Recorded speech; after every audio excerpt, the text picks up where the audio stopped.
എല്ലാ പ്രിയപ്പെട്ടവർക്കും നമസ്കാരം. ലക്ഷ്മി പൂജ ടാരോ അബണ്ടൻസിലേക്ക് ഏവർക്കും സ്വാഗതം. പുതിയ തുടക്കം ആഗ്രഹിക്കുന്നവർക്കായിട്ടുള്ള റീഡിംഗ് ആണ് ഇന്ന്. നിങ്ങളും എന്തെങ്കിലും പുതിയ കാര്യം തുടങ്ങാൻ ആഗ്രഹിക്കുന്നുണ്ടെങ്കിൽ അത് നിങ്ങളുടെ കരിയറിലോ അല്ലെങ്കിൽ ബന്ധങ്ങളിൽ തന്നെ ആയാലും ടാരോ നിങ്ങൾക്ക് നൽകുന്ന മാർഗനിർദ്ദേശമാണ് നമ്മൾ ഇന്നിവിടെ റീഡ് ചെയ്യുന്നത്. 3 കാർഡുകൾ നമ്മളിവിടെ എടുത്തിട്ടുണ്ട്. ആ കാർഡുകൾ എന്താണ് പറയുന്നത് എന്ന് നോക്കാം. നിങ്ങളുടെ ഹൃദയത്തെ പിന്തുടർന്ന് അതിൻ്റെ നിർദ്ദേശങ്ങൾക്കനുസരിച്ച് പുതിയ കാര്യങ്ങൾ തുടങ്ങാനുള്ള സമയം തന്നെയാണിതെന്നാണ് ഇവിടെ തെളിയുന്നത്.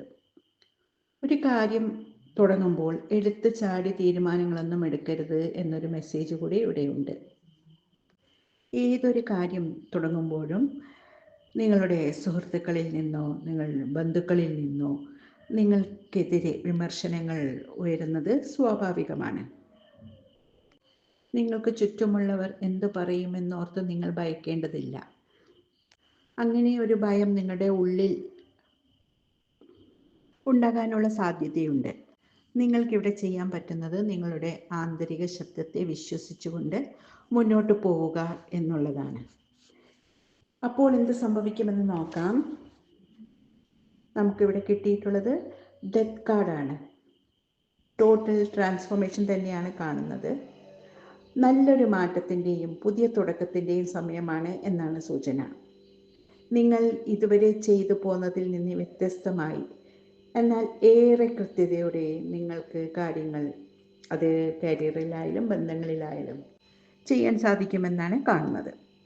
ബന്ധങ്ങളിലാണെങ്കിൽ നിങ്ങളെ ഇതുവരെ വിഷമിപ്പിച്ചു കൊണ്ടിരുന്ന ഒരു ബന്ധം അവസാനിക്കുകയും അല്ലെങ്കിൽ ആ ബന്ധത്തിലൊരു മാറ്റം പുതിയൊരു മാറ്റം വന്ന് ഒരു പുതിയ ഘട്ടത്തിലേക്ക് അത് മാറുകയും ചെയ്യും. കരിയറിലും അങ്ങനെ തന്നെയാണ്. നിങ്ങൾ എന്തെങ്കിലും ബുദ്ധിമുട്ടോടുകൂടി ചെയ്തിരുന്ന ജോലിയായിരുന്നു എങ്കിൽ അതിൽ നിന്നൊരു മാറ്റം, അതായത് കൂടുതൽ നിങ്ങൾ ആസ്വദിച്ച് ചെയ്യാൻ പറ്റുന്ന, നിങ്ങൾക്ക് കൂടുതൽ വരുമാനമുണ്ടാക്കി തരുന്ന ഒരു ജോലിയിലേക്ക് നിങ്ങൾ മാറാൻ പോകുന്നു എന്ന് തന്നെയാണ് കാണുന്നത്. അപ്പോൾ പ്രിയരെ, ധൈര്യത്തോടെയും വിശ്വാസത്തോടെയും മുന്നോട്ട് നീങ്ങൂ. നിങ്ങൾ ഉദ്ദേശിക്കുന്ന ആ കാര്യം വേഗം തന്നെ തുടങ്ങൂ. വിജയം നിങ്ങൾക്കുള്ളതാണ്. ഈ റീഡിംഗ് നിങ്ങൾക്ക് ഇഷ്ടപ്പെട്ടു എന്ന് വിശ്വസിക്കുന്നു. ഇഷ്ടപ്പെട്ടുവെങ്കിൽ എൻ്റെ ചാനൽ സബ്സ്ക്രൈബ് ചെയ്യാനും ലൈക്ക് ചെയ്യാനും മടിക്കരുത്. നന്ദി.